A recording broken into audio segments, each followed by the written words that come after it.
बिहार की बेटी ने दुनिया में भारत का नाम रोशन किया है। मुजफ्फरपुर जिले की बेटी जानवी लैंगिक समानता के क्षेत्र में काम कर रही है। जानवी की इच्छा है कि लैंगिक समानता को लेकर पूरी दुनिया में अलख जगाए।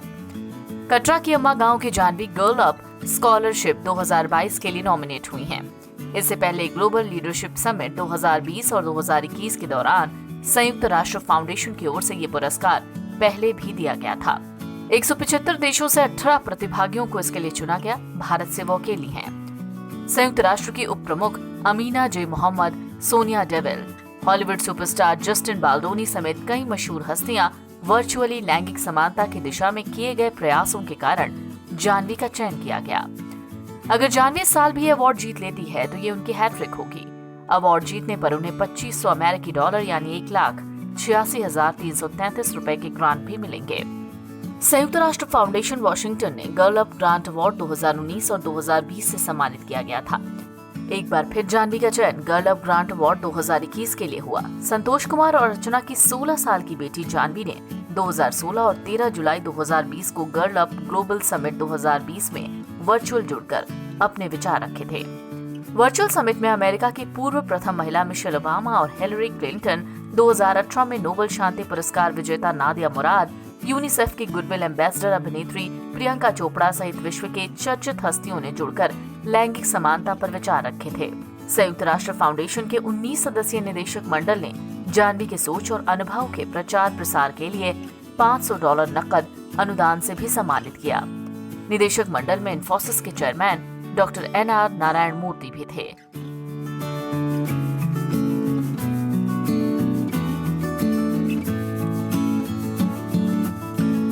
कहते हैं कि दुनिया चांद पर पहुंच गई, पर मुजफ्फरपुर का एक ऐसा प्रखंड भी है जहां के लोग आज भी चचड़ी पे चलने को मजबूर है। हम बात कर रहे हैं कटरा प्रखंड की, पर उसी कटरा प्रखंड के अम्मा, जिस गांव को आप कह सकते हैं उर्दू में माँ को अम्मा कहते हैं, उसी अम्मा गांव की एक बेटी ने एक ऊंची छलांग लगाते हुए UN के ग्लोबल लीडरशिप अवार्ड को इस बार तीसरी बार जीतने का प्रयत्न कर रहे हैं। हमारे साथ मौजूद है जानवी। कैसा लग रहा है जानवी? हैट्रिक का पूरा उम्मीद है? जी, उम्मीद तो पूरी है और बस आशीर्वाद है सब लोगों का। जो इतना हुआ है, 2 बार हुआ है, तीसरी बार भी जरूर होगा। कोशिश तो यही रहेगी।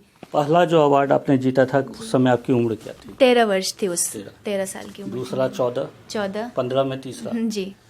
जो जेंडर इक्वलिटी आपका जो सब्जेक्ट था, उतने कम एज में उस सब्जेक्ट को चुनने का सोच कहाँ से आया?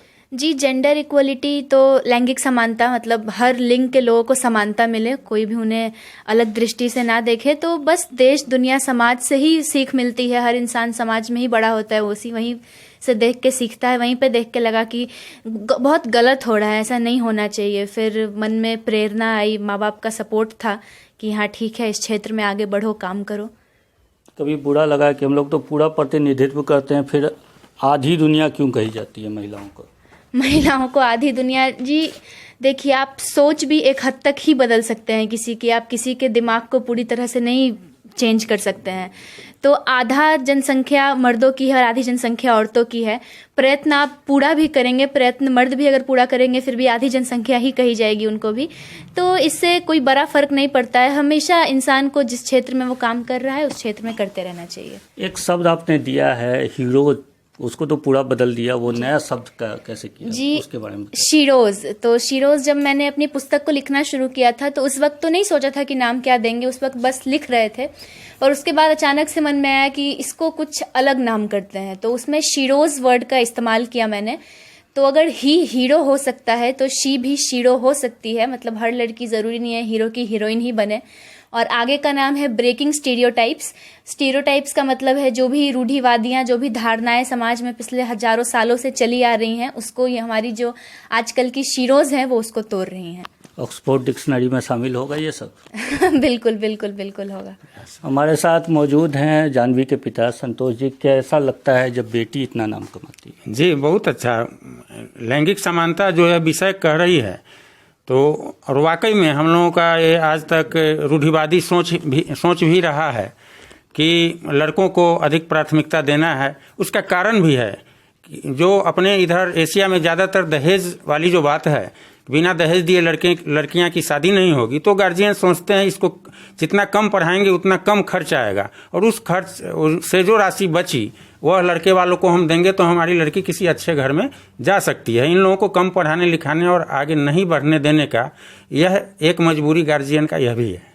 हमारे साथ यहाँ पे 3 पीढ़ियाँ एक साथ मौजूद हैं, जानवी की नानी और माँ और खुद जानवी भी। उनसे जानते हैं कि कितना अंतर आया है पहले और अब में, क्योंकि आप लोगों ने इस चीज़ों को झेला।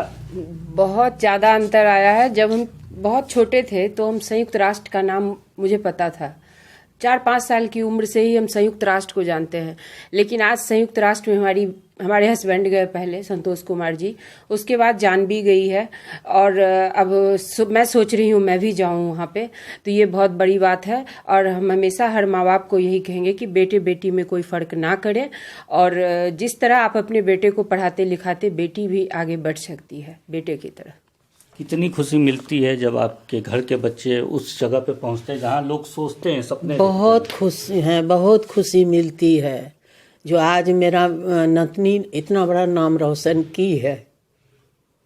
मुजफ्फरपुर के एक छोटे से गांव से निकलकर संयुक्त राष्ट्र महासभा के फाउंडेशन द्वारा जो हर साल लीडरशिप अवार्ड होता है, उस अवार्ड को जीतने का मौका 2 वर्षों से जानवी को मिल रहा है। ये 2022 में उनका तीसरा अटेम्प्ट है और एनबीटी के साथ हम अपने सारे दर्शकों से अपील करेंगे कि उनके लिए प्रार्थना करें कि वो इस बार हैट्रिक लगाएं। मुजफ्फरपुर से एनबीटी के लिए मैं संदीप कुमार।